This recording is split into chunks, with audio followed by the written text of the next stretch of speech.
Ashley, this is your feedback for assignment 3C, part 3, which is on chroma key and effects. So just looking through this, I can't see it labelled that. I've got 3C part 2, I've got 3B. So I think that's been labelled incorrectly. It should be 3C part 3. So just skimming through, here's your how-to guide, that's good.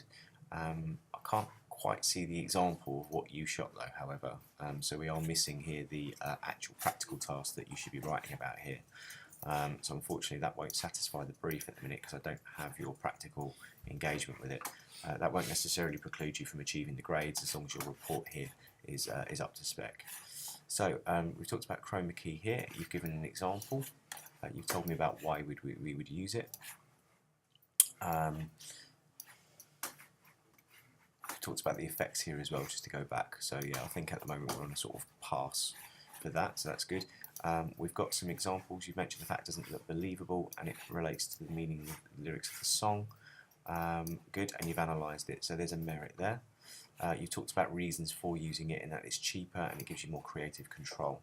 So the only thing that we don't have here is an analysis of effects. So again, if I refer you back to the task, you've done explain the use of chroma key, sorry, describing it in music videos. You haven't got the example of your own work there though, however, to justify that. For the merit, you've explained some of the benefits, so you've very briefly touched upon that. And here the purposes of it in relation to Goodwin, you have touched upon that with the Kanye one, however, not so much the effects, so we haven't really covered that outcome yet. This is what you would need to done for the distinction, so obviously we are on a kind of low merit at the minute because there isn't any assess the successful or unsuccessful criteria. You have given me some examples, but you haven't discussed which ones were successful and which ones were not successful.